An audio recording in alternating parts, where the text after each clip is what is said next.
Saudara pendengar, sahabat Tutung Pandang FM dimanapun Anda berada, ya, sebagaimana kita ketahui bahwa Pengadilan Agama Kabupaten Tanah Laut adalah SKPD vertikal yang secara langsung di bawah Mahkamah Agung, ya.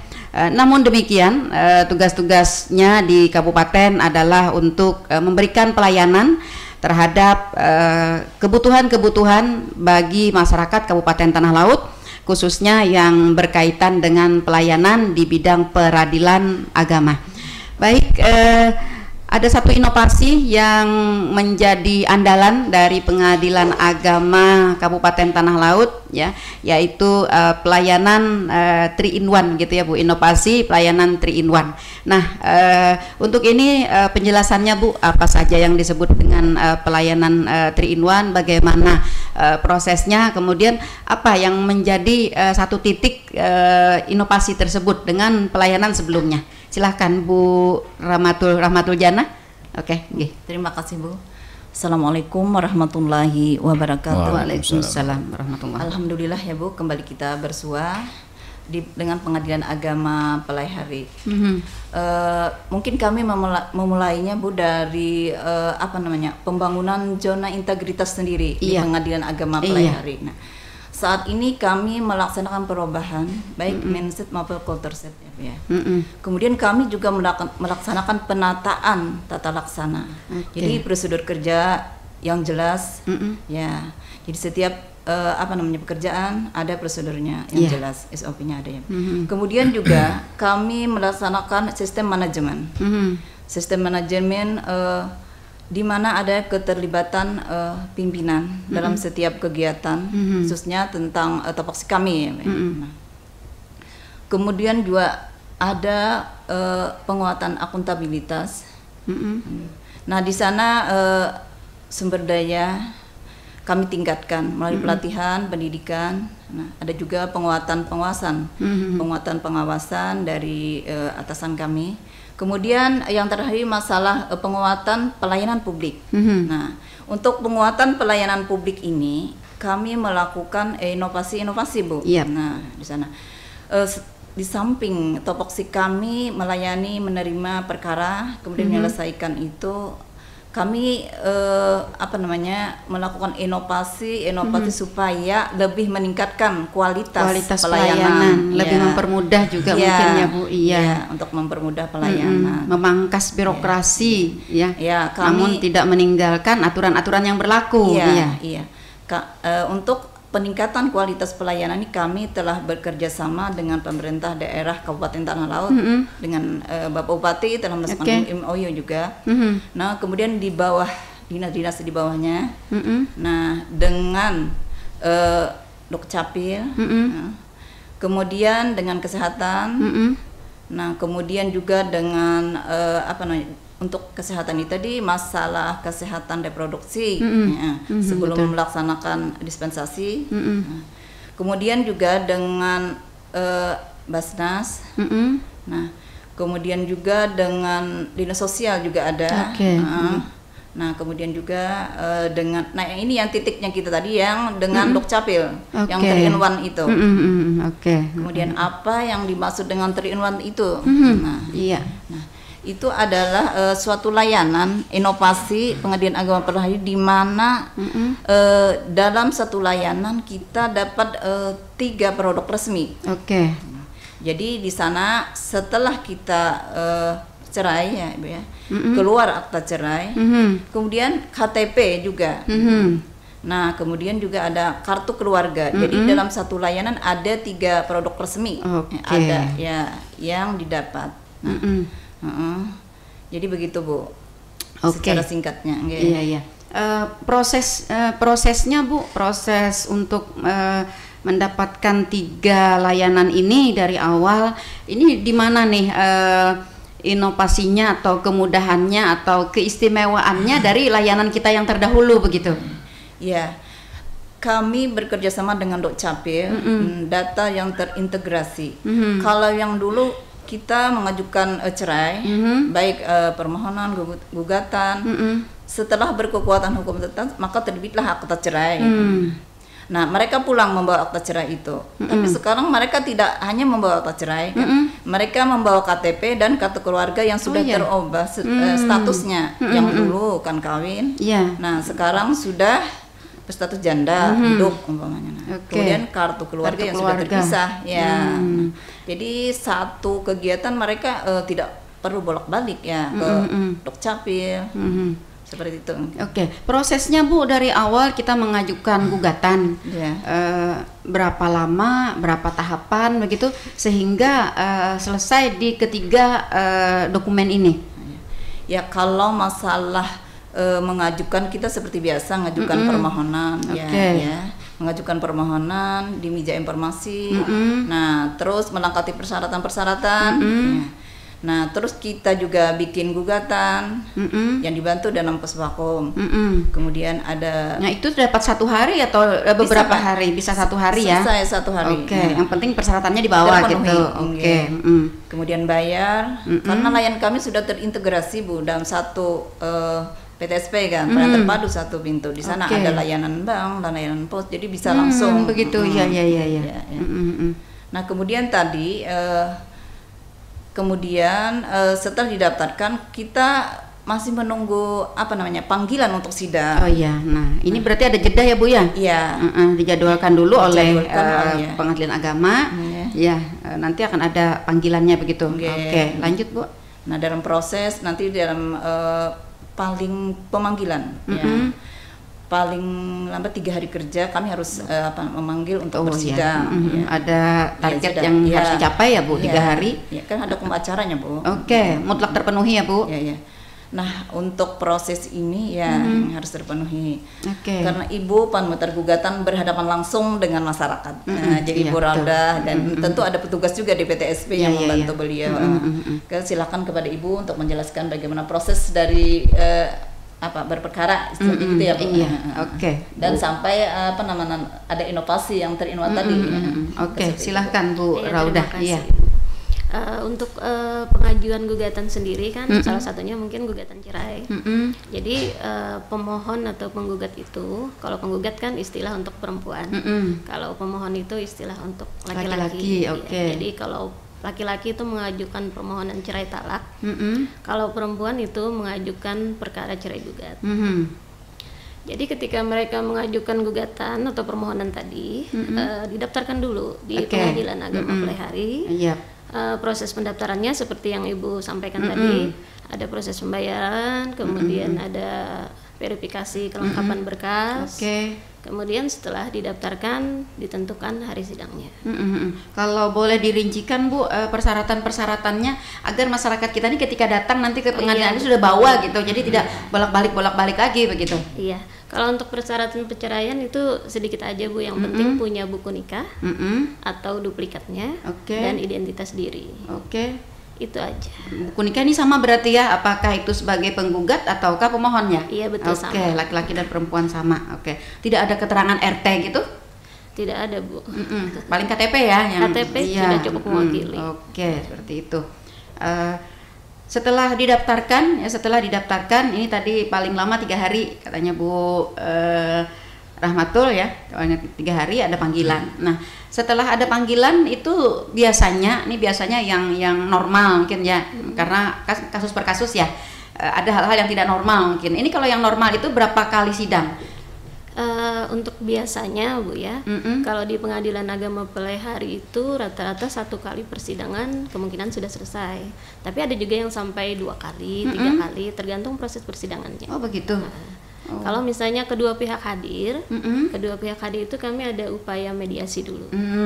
Jadi ada proses untuk mediasi, ada waktu untuk mediasi. Jadi yang terutama ya kami coba untuk merukunkan dulu. Nah, kalau misalnya upaya merukunkan itu tidak berhasil, baru kita dilanjut dengan persidangan.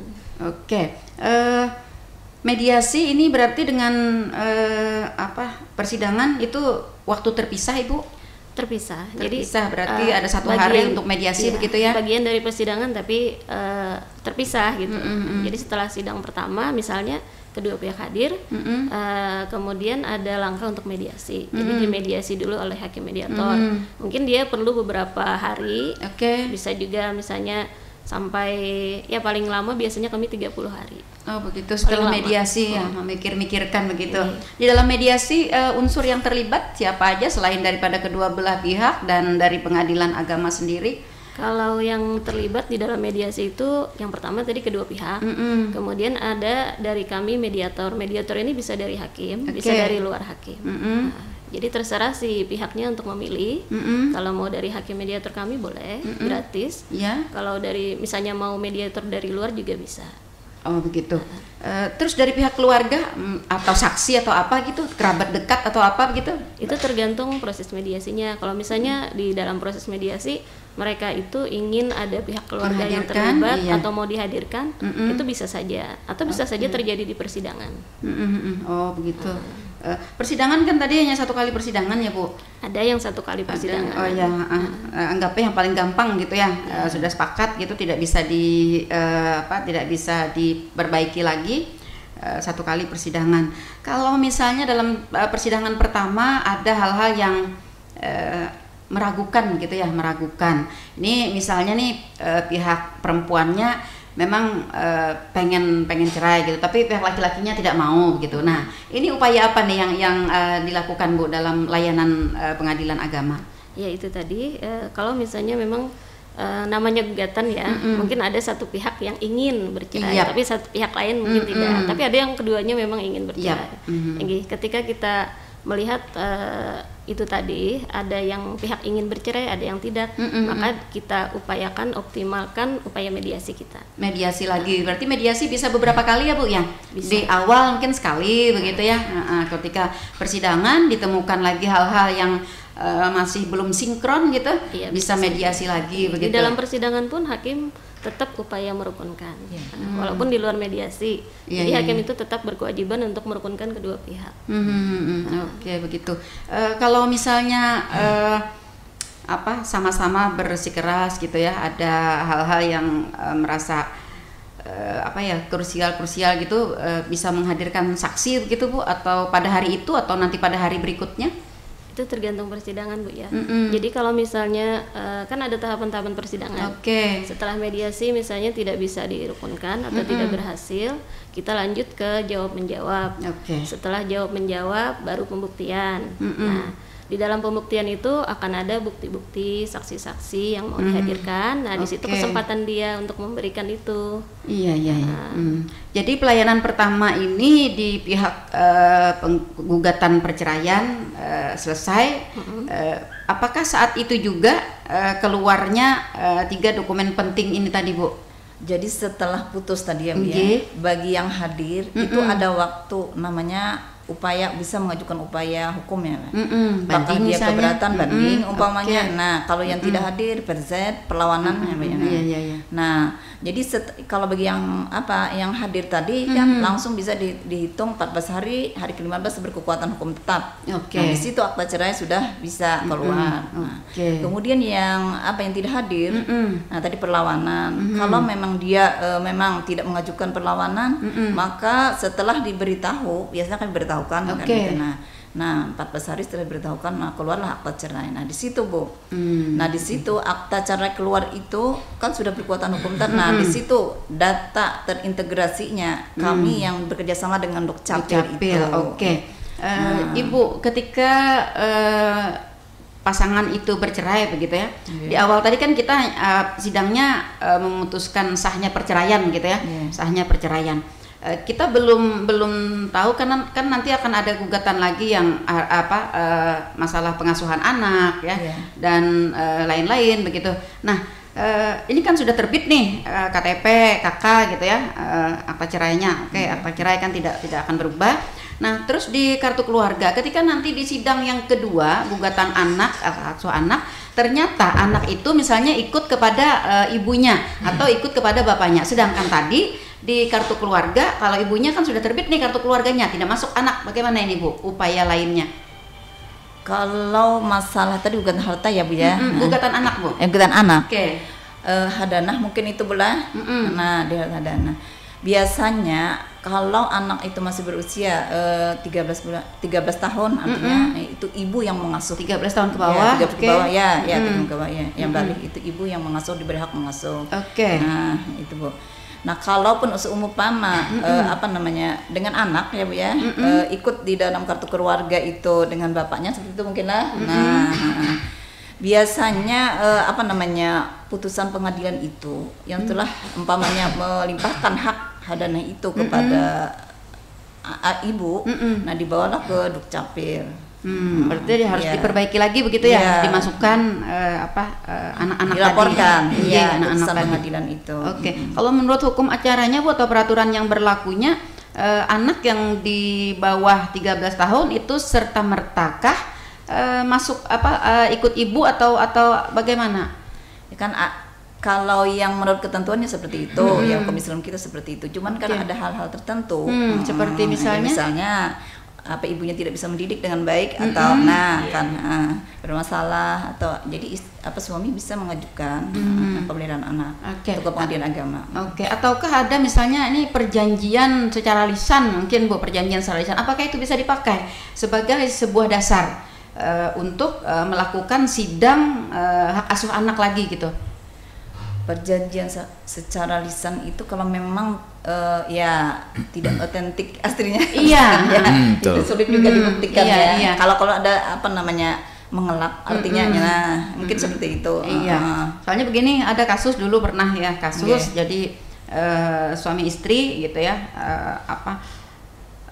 tidak ada salah satu yang menuntut untuk melakukan kewajiban sebagai seorang istri yang luar biasa gitu.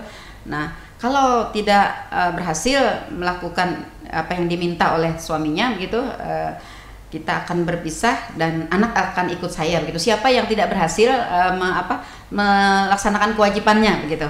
Nah, ternyata misalnya pihak ibu yang tidak berhasil mungkin karena kerepotan atau karena bekerja atau karena hal-hal lain begitu ya, tidak berhasil. Nah, kemudian mengajukan gugatan perceraian. Nah, ini berarti di dalam putusan sudah dimasukkankah anak itu sebagai sebagai tanggungan atau sebagai sesuatu yang hak asuh anak, ataukah karena tadi disampaikan sudah ada perjanjian Bu kami meskipun lisan, siapa yang tidak melaksanakan kewajibannya berarti dia tidak berhak atas anak begitu.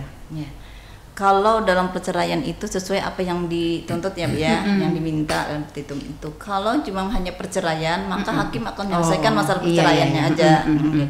Kalau masalah anak itu nanti ya Bu, kalau memang bagus aja, tidak ada permasalahan dengan perjanjian secara lisan tadi kan dilaksanakan. Karena dengan begitu kan kekeluargaan masih terjalin ya Bu ya. Kecuali ada hal tertentu umpamanya hak akses ibu yang umpamanya atau hak akses bapak yang dilarang atau dia, nah itu bisa mengajukan. Nah, kalau memang baik dari ibu dia mau ikut ibu, mau ikut bapak, nah yang penting terjalin masih hubungan itu untuk perkembangan psikolog anak juga menurut kami seperti ibu itu Bu. Iya. Nah, berarti harus dimasukkan juga ke dalam tuntutannya Bu ya. Di dalam tuntutan harus lengkap. Nah, ini pengetahuannya bagi masyarakat kita ya, sahabat Untung Pandang FM, jika ingin mengajukan gugatan maka lengkap-lengkaplah di dalam tuntutan begitu, sehingga prosesnya itu bisa sekaligus begitu ya Bu ya. Jadi tidak bolak-balik itu tadi ingat semalam sekalinya ini, nah ngajukan lagi begitu kan. Nah seperti itu. Jadi harus lengkap apa yang diinginkan gitu ya, termasuk tadi hak asuh anak, di mana anak yang berusia 13 tahun ke bawah itu sesuai aturan adalah mengikuti ibunya, kecuali ada hal-hal lain yang memberatkan pada ibu untuk tidak dapat mengasuh anaknya. Baik, kemudian dengan terbitnya tiga dokumen ini yang sudah berkekuatan hukum tetap. Nah, sebelum ini kan ada jeda waktu 14 hari tadi ya Bu ya? Ada jeda waktu 14 hari. Nah, ada lagi kewajiban siapa nih yang membayar ini, yang pihak laki-laki itu membayar apa Bu? Ada mut'ah. Iya, nah itu kan ada kewajibannya ya, pihak laki-laki bayar itu. Nah dalam jangka waktu 14 hari dia tidak bisa membayarkan. Nah ini bagaimana Bu, dokumen-dokumen ini tidak diterbitkan atau bagaimana? Kita lihat ya putusan itu sendiri. Nah, masalah pembebanan tadi. Kalau istrinya menuntut itu, maka hakim akan mempertimbangkan dan akhirnya dia akan mengabulkan dengan pertimbangan. Nah, kalau memang dia tidak menuntut, umpamanya dia orang mampu, kan? Enggak. Jadi perceraian itulah yang diselesaikan oleh hakim seperti itu, Bu. Nah, jadi kalau seumpamanya di situ ada hak-hak nafkah, ya, idah yang 3 bulan seumpamanya, nah, kemudian nafkah anak segalanya. Kalau dia tidak membayar kepada istrinya, sementara itu ada perkara gugatan, jadi akta cerai kami bisa menahannya, Bu. Akta cerai karena dalam amar putusan itu ada hakim menyatakan bahwa akta cerai tidak diserahkan sebelum termohon atau tergugat menyerahkan nafkah itu, memenuhi kewajibannya. Memenuhi kewajibannya itu tadi. Sehingga sampai berapa lama nih Bu jangka waktu untuk pemenuhan kewajiban ini? Kalau perkara cerai gugat itu memang tidak ada, Bu, tidak ada batasannya. Tidak ada pemenuhan, tidak ada pembatasan untuk pemenuhan itu. Tapi kalau cerai talak itu ada. Karena cerai talak itu sebelum ikrar talak, pemenuhan itu harus sudah bersamaan ya pengucapan ikrar talak. Begitu.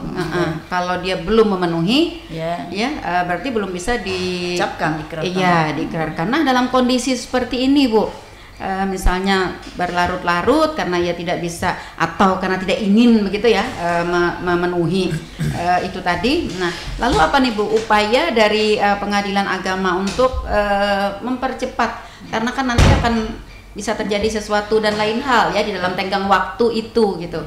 Ya, Bu.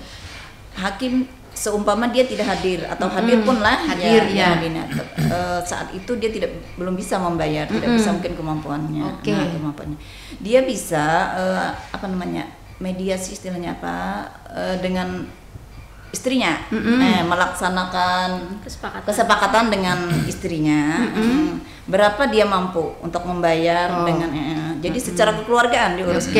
Nah, nanti istrinya bikin surat pernyataan juga bersedia seumpamanya pembebannya ada 1 juta, ya bersedia 500 dengan kemampuan suami ini kan. Tapi ada pernyataan surat pernyataan, kemudian ditandatangani dan datang ke dibayarnya kapan begitu ya. Dan kalau memang saat itu dia bisa membayar yang 500 itu, bukti dari pembayaran itu bawa ke kantor kami. Kalau misalnya tidak bisa tapi ada pernyataan, berarti pernyataannya yang harus dibawa begitu ya, sehingga ada ikrar itu. Nah, ini ada kasus dulu Bu, dulu ya, jadi ketika terjadi perceraian dalam jangka waktu beberapa lama begitu, si pemohon ya, si suami itu tidak melaksanakan kewajibannya yang untuk membayar ini. Nah, tiba-tiba pada kurun waktu itu si suami ini datang ke rumah si istri dan berkumpul kembali. Nah, seperti ini misalnya kasusnya ini, bagaimana upaya dari pengadilan agama sendiri dalam penanganan kasus-kasus seperti ini, Bu? Kita lihat juga mungkin itu apakah cerai talak atau cerai gugat ya. Nah, kalau memang itu cerai talak ya Bu ya, dia bisa rujuk lagi. Begitu. Tapi kalau memang cerai gugat, nah cerai gugat kan talak bain ya Bu ya, talak bain. Jadi mereka nikah lagi, Pak. Oke. Kalau misalnya cerai talak tadi ya, yang bisa rujuk lagi begitu, itu apakah mereka harus melaporkan kembali ke pengadilan agama atau bagaimana? Mereka ke KUA, Bu. Ke KUA. Oke. Nanti berarti KUA akan memberitahukan ke pengadilan agama, sehingga pengadilan agama nih nggak tunggu-tunggu gitu, mana nih yang kemarin. Jadi kami akan serahkan nanti buku nikah itu, buku nikah yang sudah kami kami tahan istilahnya kami sebagai persyaratan kami. Begitu. Iya, jadi harus melapor juga ya. Baik. Kalau dulu kan kita untuk melakukan mendapatkan beberapa akta, khususnya akta yang 3 ini tadi, harus menunggu beberapa hari sebelum ada kerjasama dengan Disduk Capil ya Bu ya.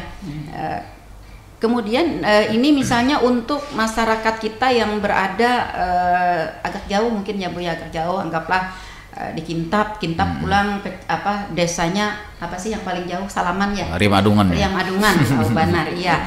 Riam Adungan yang paling jauh begitu. Nah, sehingga untuk perbaikan atau untuk datang langsung ke pengadilan agama untuk melakukan pendaftaran ini itu mungkin agak rumit. Ini ada inovasi lain nggak Bu untuk mempermudah?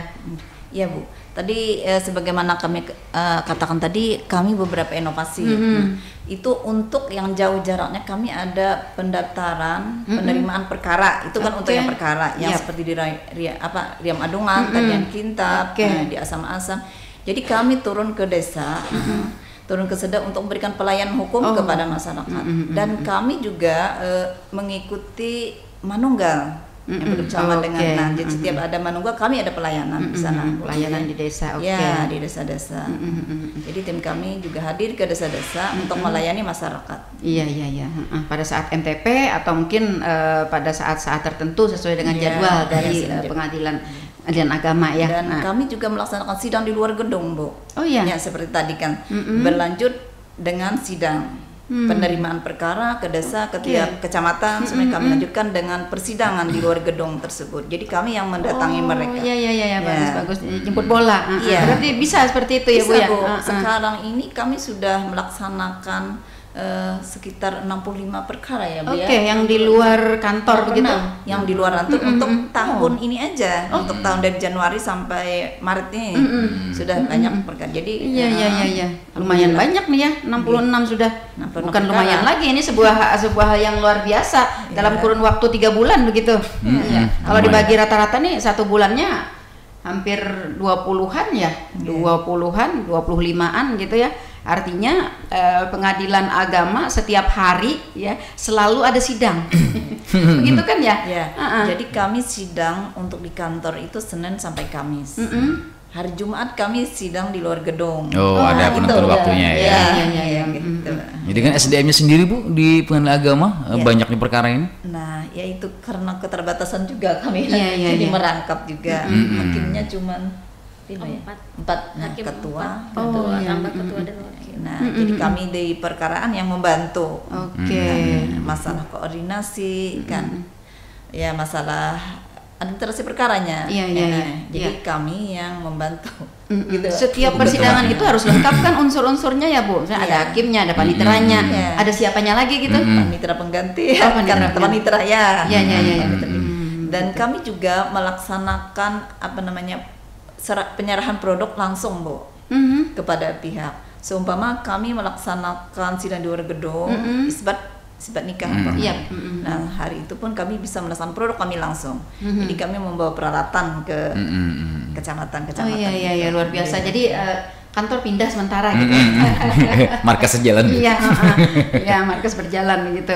Luar biasa ya, ini inovasi yang sangat bagus untuk memberikan pelayanan kemudahan kepada masyarakat, memangkas birokrasi dan juga mengurangi beberapa biaya ya, transport misalnya ya. Betul. Nah, iya, kemudian kalau jarak jauh kan bukan hanya transport tapi ada makan minum gitu. Betul. Dan Bu mungkin pandemi tadi dan juga mungkin sekarang zaman digital ya Bu ya. Jadi apakah pernah Bu dari mungkin kita membutuhkan seorang saksi dalam sebuah perkara, namun saksi tersebut yang seperti Bu bilang tadi jauh di Kintab, Riam Adungan yang mungkin mengharuskan dan orang tersebut mungkin tidak bisa ke pelihara mungkin karena kondisi fisik ataupun segala macam. Jadi apakah bisa melalui seperti sekarang kan Zoom meeting rame ya Bu ya? Apakah itu sah atau bagaimana Bu? Video call atau gimana untuk saksi? Jadi kami menerima perkara melalui ekot, ada juga yang tadi ya Pak ya, sistem elektronik yang jarak jauh tadi. Nah, kemudian persidangan virtualnya pun juga ada, sidang virtual. Kalau litigasi ya itu ya Bu ya. Untuk litigasi. Tapi untuk perkara biasa juga bisa. Kita melakukan pemeriksaan saksi bisa secara virtual. Bisa. Artinya dianggap sah begitu ya? Sah saja Bu ya. Iya. Ya zaman elektronik seperti ini kan ada dasar hukumnya juga Pak. Kalau ya kada sah ya lo kan ada orang yang tertanggir. Artinya harus ada nampak. Nampak wajah begitu. Ya, tapi kalau virtual kan selama itu juga ada di dalam fotonya ada gitu, jangan-jangan nanti yang memberikan pernyataan bukan sang suami gitu ya, tetangga gitu. Nah itu mungkin yang dikhawatirkan Om Peri. Iya betul sekali, kan sering nih datang di sini berita panggilan bu ke radio ini, panggilan, ada panggilan. Jadi mungkin sudah beberapa kali dipanggil mungkin ya karena mungkin kendala fisik mungkin atau gimana. Jadi mensiasati hal seperti ini mungkin melalui yang tadi ya Bu ya, dengan kalau yang ke radio ini yang biasanya yang gaib Pak. Yang alamatnya tidak diketahui lagi. Keberadaannya diketahui. Istrinya sendiri tidak tahu di mana alamatnya. Entah di mana ya. Di mana kau berada gitu. Iya. Itu berarti gugat cerai ya Bu ya. Gugat cerai berarti kalau yang gaib tadi. Iya, gitu ya. Dari istri. Iya, cara telepon ada juga yang istrinya pergi ke mana. Oh, begitu ya. Bisa juga ternyata beberapa pihak. Iya, di mana kuburnya. Iya, kehilangan firman ya. Iya, betul. Ya, ini luar biasa ya Bu. Pelayanan ini tidak gampang ya urusan untuk pelayanan 3-in-1 ini ya. Jadi harus, apalagi tadi di sisi lain tadi seperti yang ditanyakan oleh Om Peri, sumber daya manusianya ini sangat-sangat terbatas begitu. Nah, apa nih Bu trik-trik dari pengadilan agama untuk mensiasati agar waktu tenggangnya itu tercapai begitu, dengan kondisi petugasnya yang terbatas tapi tetap dapat terakomodir dengan banyaknya perkara yang masuk. Ibu. Jadi, iya, kami berusaha semaksimal tentunya melaksanakan tugas dan tanggung jawab kami, voksi kami masing-masing. Seperti pamannya hakim, kami bersidang. Terus kemudian juga panitra, kami juga dituntut melaksanakan untuk wandai minut, wandai publis. Jadi satu hari harus selesai perkara. Jadi kami bekerja lebih keras istilahnya ya. Kerja servisnya ya. Servisnya itu kerja keras. Iya, satu hari berarti bisa beberapa kali sidang Ibu ya? Kalau jadwalnya bisa sampai 10 sidang. Masa? Iya, sampai 20 juga bisa. Wah, luar biasa ya. Sampai satu hari begitu? Iya. Masya Allah, iya benar-benar. Mungkin tergantung kasus rumit enggaknya Bu ya. Tergantung banyaknya perkara yang masuk. Oh begitu. Satu kali persidangan itu adakah format waktu begitu? Satu kali sidang tuh maksimal misalnya 1 jam atau maksimal 2 jam begitu, adakah Bu ketentuannya? Tidak ada Bu. Tidak ada. Jadi itu tergantung dengan situasi di persidangan itu sendiri seperti apa. Oh iya. Tingkat kesulitannya ya. Tingkat kengeyelannya dua-duanya ya. Oke, para pendengar setia Radio Tuntung Panang FM, silahkan Anda yang ingin bergabung masuk melalui line telepon kami di 0811 5012 304 ya. Apalagi bagi masyarakat yang mempunyai permasalahan atau belum mengerti ya berkaitan dengan layanan-layanan dari pengadilan agama. Ini kadang-kadang begini Ibu, masyarakat kita ini sebenarnya belum paham, belum mengerti, ada yang hal yang tidak mengerti tapi malu bertanya begitu Bu. Nanti kan kalau bertanya ketahuan nih. Ya, ketahuan nak menggugat. Atau sekedar nanya-nanya juga bisa. Oh iya, sekedar nanya-nanya. Kalau nanya-nanya, sekedar nanya-nanya, kalau laki-laki itu nanti dicurigai Bu. Iya, ada niat ya, ada niat ya. Makanya, jadi semangat banget dia nanya-nanya. Seperti itu. Kalau misalnya, nah apakah dengan dipermudah pelayanan ini Bu, kemudian prosesnya juga dipermudah, tadi dipercepat, apakah ini nanti tidak menimbulkan sesuatu yang berdampak karena mudah begitu, jadi kayak sepele ya, kayak nyaman aja pokoknya, nah seperti itu keinginan masyarakat untuk melakukan gugatan-gugatan ini begitu. Kita memang kalau perceraian itu intinya dengan pengadilan cerai, padahal masih banyak tokoh-tokoh kami dalam memberikan pelayanan ya. Kalau yang tadi mudah cepat itu memang prosedur layanan kami mempermudah cepat dan biaya ringan. Kemudian untuk pencegahan perceraian itu sendiri kami sudah maksimalkan yang namanya mediasi tadi Pak. Nah, jadi tidak serta-merta orang ke pengadilan itu langsung dicerai. Jadi maksimalkan mediasi tadi. Jadi jangan damai Bu ya. Jadi upayakan dulu damai. Setiap kali persidangan pun diupayakan damai. Iya, seperti itu ya. Jadi bukan hanya artinya alasan yang dibuat-buat begitulah serta merta dapat diterima oleh pengadilan meskipun pengadilan agama mempermudah ya, cuman mempermudahnya ini di pelayanannya ya, dalam hal dokumen prosesnya iya, di prosesnya, tapi tidak di persyaratannya ya, tidak di persyaratannya begitu. Nah, kalau persyaratan tetap ya Bu ya, persyaratan memang mutlak ya, harus dipenuhi begitu. Jadi dalam persyaratan begitu mereka datang, umpamanya dapat antrian, kemudian ke pemohon, apa namanya informasi itu kami upaya itu sudah kami arahkan. Nah, apakah memang bisa diperbaiki? Jadi kami dibujuk istilahnya, berpikir. Iya betul. Maklum ya kalau ketika lagi emosi gitu ya, iya ngomongnya ini sudah pokoknya pisahan sudah berpisah, udah kada hendak lagi loh. Nah, ternyata setelah malam keganangan baguring sorongan. Karena menggaruakan belakang. Ya betul itu Bu, betul sekali karena begitu datang mungkin ya di salah satu pihak masih dalam kondisi emosi ya. Nah ya, upaya mediasi ini penting agar kita dapat menyadari masing-masing ya, apakah kesalahan itu sebanding dengan kebaikan yang sudah dibuat begitu ya. Nah, jadi pikir-pikir juga nih, jangan sampai masyarakat kita nanti datang terjadi ya ternyata setelah dilakukan sidang misalnya sudah 1 kali sudah dilakukan mediasi ternyata terjadi rujuk lagi gitu ya. Nah, bagus. Itu namanya berhasil mediasi. Ya berhasil mediasi ya. Ya, cuman lebih baik mungkin sebelum ke pengadilan agama begitu ya, sebelum kita sudah tercatat nih sebagai sebuah calon calon yang akan berpisah di Sinterolas gitu ya. Iya, diinikan dulu. Nah Bu, untuk di kecamatan nih Bu ya, di kecamatan, di desa gitu, ini ada misalnya suami istri yang akan melakukan mediasi tapi di kecamatan. Ini melewati siapa nih Bu? Kan perpanjangan tangannya pengadilan agama tidak ada di kecamatan, di desa ya? Jadi ini Bu, kalau yang dimediasi itu adalah perkara yang sudah terdaftar di pengadilan agama.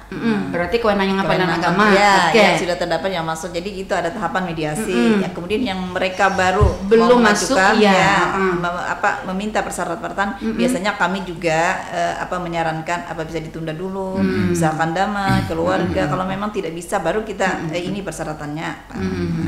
Nah, tapi kalau yang di luar itu biasanya ada KUA ya, penasehatan itu. Jadi mereka di situ di KUA Nah ya, masyarakat kita Kabupaten Tanah Laut, khususnya para pendengar setia Radio Tuntung Parang FM ya, jika menemukan hal-hal mungkin di dalam rumah tangga yang merasa tidak bisa, merasa harus berpisah begitu ya, sebelumnya nih lebih baiknya dulu melakukan minta penasehatan begitu ya Bu. Nah, minta penasehatan ke KUA ya, karena ini kewenangannya KUA. Nah, setelah memang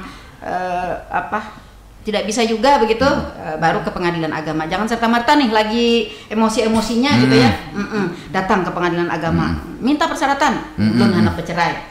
Ya, ternyata sekarang mudah aja. Iya, sekarang mudah aja. Nah, seperti itu. Nah, itu yang menjadi kekhawatiran kita juga Bu, dengan kemudahan itu bisa segelintir mungkin ya menyalahgunakan begitu ya, menyalahgunakan prosesinya itu. Iya.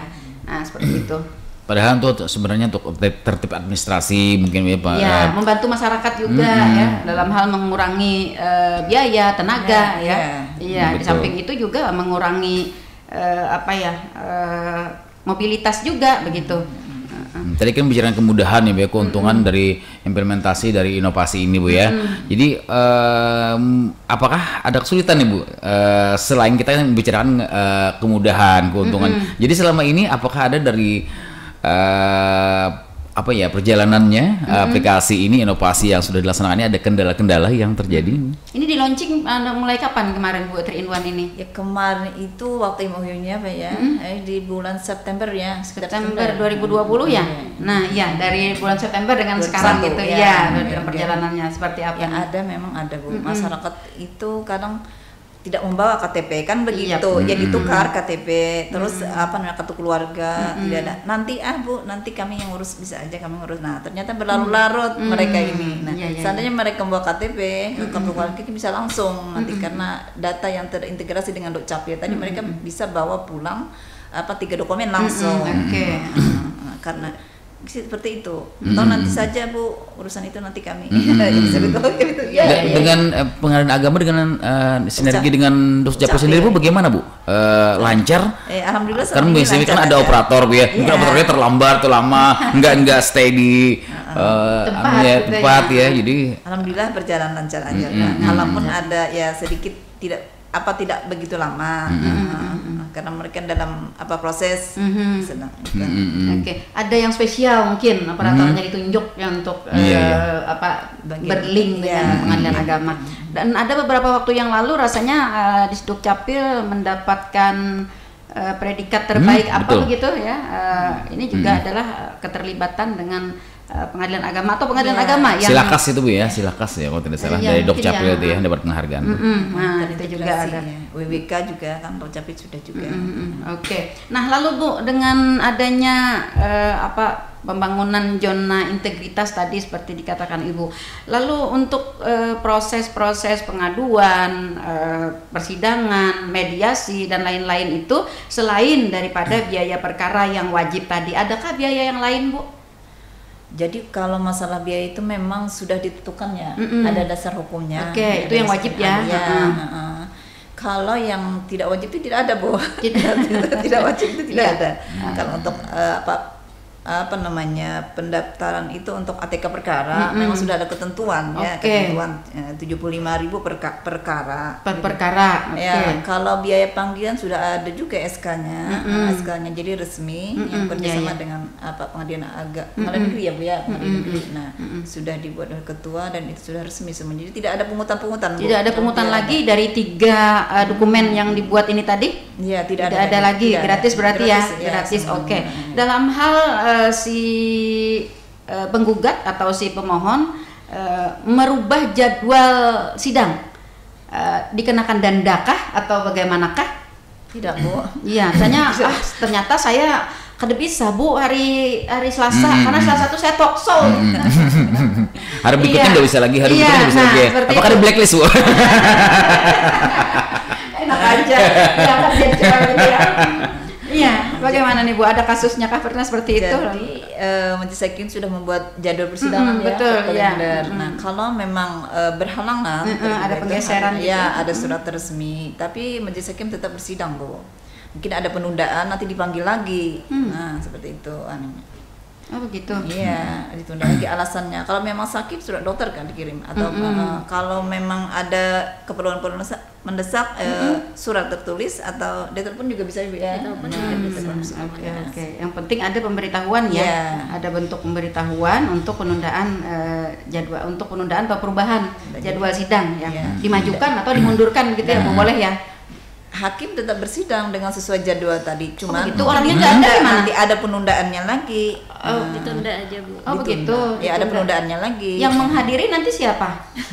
Kalau misalnya pada hari yang ditentukan dia tidak hadir. Tidak hadir, iya. Kami mendengar alasan dulu, mungkin dia ada nelpon dulu.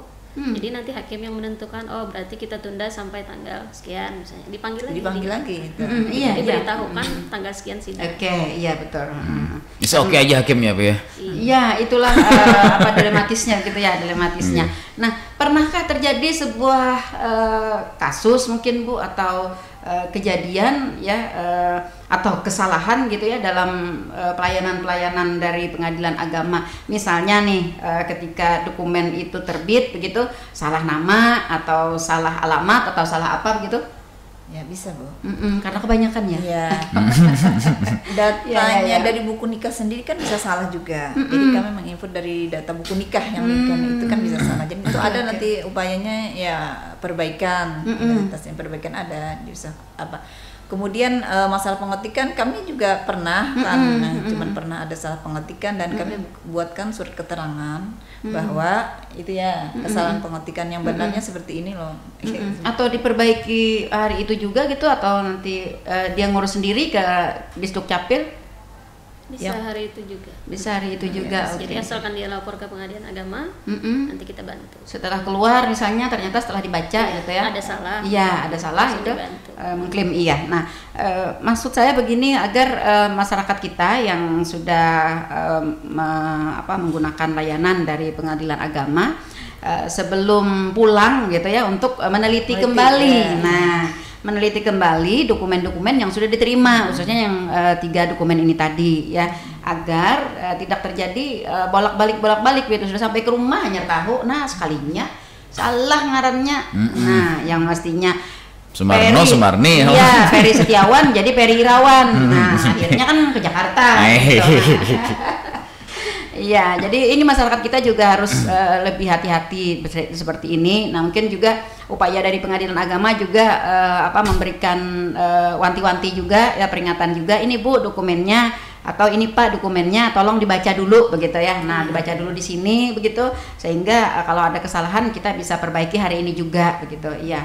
Nah, jadi agar masyarakat kita benar-benar mengetahui ya layanan-layanan ini. Jangan sampai nanti ketika pengadilan agama sudah memberikan inovasi yang luar biasa ya, menstandbykan seluruh aparatnya ya untuk memberikan layanan, tapi masyarakat kita yang kurang hati-hati atau kurang teliti ya, sehingga terjadi yang bolak-balik seperti itu ya. Jadi artinya kan pelayanan pengadilan agama 3-in-1 ini tidak dapat dinikmati begitu. Nah, itu ya tidak dapat dinikmati. Jadi ketelitian itu penting ya untuk masyarakat kita yang menggunakan layanan dari pengadilan agama. Dan mungkin Bu, dari aplikasi ini mungkin ada dari pengadilan agama yang layanan, mungkin layanan aplikasi yang layanan pendaftaran perkara Bu ya. Ada Bu online ada Bu ya? Ada. Nah, terkait dengan hal itu, apakah mungkin bagaimana nih statusnya bagi yang layanan pendaftar perkara melalui online ini dengan orang yang sudah langsung datang ke sana? Apakah bagaimana ini? Apakah meneruskan yang online dulu antriannya, atau yang lebih baik nih etiketnya baik nih langsung datang ke PA nih? Jadi bagaimana ini didahulukan maksudnya Bu ya? Ya, antara dua layanan. Gitu ya. Yang piece to piece iya. ya. Ibu ulun kesini langsung Bu ya, itu Bu daftar online aja. Gitu, banyak di situ dari masyarakat seperti itu Bu. Bukan hanya di pengadilan agama, lain para pendaftaran yang lain juga di SKPD lain juga. Kami kan ada petugasnya khusus ya. Jadi bisa deketin bebeknya Bu. Untuk yang online itu ada petugas khususnya, untuk yang biasa juga ada petugas khususnya. Jadi petugas ini yang berkoordinasi. Oh iya, jadi mereka yang mengatur. Mereka yang mengatur ya, sudah ada petugasnya. Jadi jangan khawatir ya bagi masyarakat kita. Apakah Anda mendaftarnya melalui online atau mendaftarnya langsung datang ke sana ya, hak dan kewajiban ya, fasilitas itu sama diberikan oleh pengadilan agama ya. Jadi ada usaha kita datang aja langsung, enak kalau pina dilambat-lambatkan atau kartu buka aplikasinya aja. Iya betul ya. Mungkin di aplikasi itu Bu, apakah sudah termuat juga taksiran biaya perkara, apakah juga mungkin ya seperti itulah, biaya ataupun juga pemanggilan atau gimana? Persyaratan yang harus dipenuhi di aplikasi tersebut Bu. Gitu ya. Apa namanya mungkin aplikasinya juga? Ekot Pak. Ekot ya. Ekot atau elektronik pengadilan gitu. Pengadilan elektronik. Jadi untuk pendaftaran itu kita bisa langsung membuka aplikasi Ekot, kita daftar akun dulu, terus kalau sudah diverifikasi oleh admin kami bisa untuk mendaftarkan gugatan atau permohonan. Setelah pendaftaran ikuti aja prosesnya di dalam aplikasi itu, ada yang diisi kan, data-data yang diisi, kemudian ada data yang diupload, terus nanti langsung keluar biayanya. Jadi bagi orang yang tanggap teknologi juga Bu ya sebenarnya. Iya. Kalau di pelosok-pelosok mungkin ya mungkin. Iya, ada sebagian apalagi yang sudah berusia agak sepuh gitu ya. Dan itu Bu biayanya jauh lebih murah. Iya. Karena panggilannya langsung elektronik, jadi tidak perlu petugas jurusita yang memanggil. Jadi separuh makas biaya ya. Biaya pemanggilan sudah tidak ada lagi. Nah, iya. Oke. Iya. Ini di penghujung waktu nih, beberapa saat lagi kita sudah berada di penghujung. Ibu kalau boleh tahu nih dijelaskan panitera ini apa sih tugasnya gitu dalam persidangan? Ada panitera, kemudian ada panitera pengganti, ada juga panitera muda. Nah, panitera ya. Supaya masyarakat kita nih lebih mengerti begitu, kemana dia berurusan gitu ya, siapa yang melayaninya gitu. Oke. Jadi panitera ini adalah pelaksana administrasi perkara Bu, membantu ketua melaksanakan administrasi perkara. Ya. Jadi dari penerimaan perkara tadi sampai penyerahan produk, menerima perkara, semua itu. Jadi itu adalah bagian tugas kepanitraan. Kemudian panitera pengganti itu dan panitera juga dia mendampingi hakim dalam mencatat jalannya persidangan, Bu ya. Kemudian dia juga membantu dalam penyelesaian bundel perkara, ya minutus perkara. Kemudian juga membuat laporan, kan, juga di bagian kepaniteraan dan surat-surat yang berkaitan dengan kepaniteraan diselesaikan oleh bagian kepaniteraan, panitera dan panitera muda dibantu tentunya dengan panitera pengganti dan jursita sampai pemanggilan tadi ya, jursita. Panitera muda, berarti ada panitera tua gitu. Nggak ada, walaupun tua orang tetap panitera muda, Bu. Ya memang tua. Iya, karena ini ya masyarakat itu masih banyak juga yang belum tahu ya, panitera ini ada yang menyamakan panitera ini sama dengan hakim begitu ya. Dikira sama dengan hakim gitu, padahal tugas pokok dan kewenangannya sangat berbeda. Nah, jadi seperti itu ya, sahabat Untung Pandang FM, agar kita dapat mengerti dan memahami. Nah, sehingga kita kalau melakukan urusan ke pengadilan agama ya, kita sudah membawa persyaratan yang lengkap begitu ya. Kita sudah mengetahui apa nih pokok persoalan yang akan kita ajukan begitu. Dan mungkin sebelum ada belum banyak yang mengerti, bisa memanfaatkan layanan konsultasi, Bu. Ya, bisa? Ada layanan konsultasi. Silahkan Bu, di mana ada nomor WA atau apa gitu yang bisa digunakan untuk layanan konsultasi secara online? Iya. Untuk layanan konsultasi via online, kita ada kita punya media sosial WhatsApp dengan nomor 0812 5459 8875. 8875 ya. Saya ulangi ya.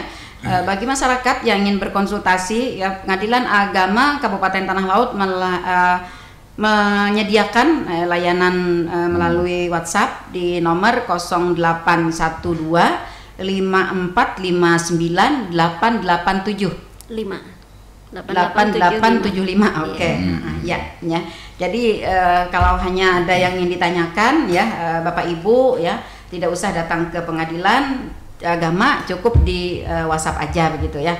Kalaupun ada hal yang krusial nanti yang perlu mungkin agak panjang ditanyakan, baru akan datang ke pengadilan agama ya, supaya tidak tidak repot juga nih pengadilan agama, hanya bertakun aja. Nah, 4 antrinya mah luar biasa. Iya, setiap hari berarti selalu ramai ya, Bu? Ya ada, kalau persidangan banyak kan ramai, Bu. Selalu ramai. Bisa jualan gitu, Bu. Ramai katanya. Buka ya. Ramai. Buka dadakan gitu. Iya. Baik, Bu. Iya, kita Bu Rahmatul dan Bu Raudah, kita sudah berada di penghujung waktu, dan itu tandanya kita harus mengakhiri ya bincang-bincang kita pada hari ini. Namun sebelumnya nih, silahkan Bu, ada statement closing atau pesan-pesan khusus nih untuk masyarakat kita dalam hal pelayanan yang dipermudah oleh pengadilan agama, atau yang disebut dengan inovasi 3-in-1 ya, 3-in-1 pengadilan agama Kabupaten Tanah Laut. Ya, terima kasih. Pada saat ini memang Pengadilan Agama Peleihari sudah melaksanakan layanan 3-in-1 untuk memudahkan masyarakat. Dipersilakan bagi masyarakat yang sudah bercerai di Pengadilan Agama Peleihari bisa memohon untuk layanan 3-in-1, akan kami bantu sesegeranya.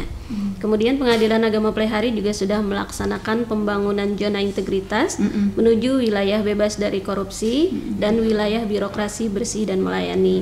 Jadi jika Anda menemui petugas kami yang ada meminta imbalan atau melakukan pungutan, itu harap segera melapor ke nomor pengaduan Pengadilan Agama Peleihari, bisa melalui telepon atau WA di nomor 0811 5150 444. Ya, ini nomor pengaduan ya. Iya. Nomor pengaduan, yang tadi nomor konsultasi. Ya, baik. Ibu Rahmatul Jannah, Ibu Siti Raudah, kiranya sampai di sini dulu bincang-bincang kita di pagi hari ini. Mudah-mudahan apa yang kita perbincangkan dapat benar-benar memberikan pencerahan ya, pencerahan pengetahuan bagi masyarakat Kabupaten Tanah Laut, khususnya bagi para pendengar setia Radio Untung Pandang FM ya.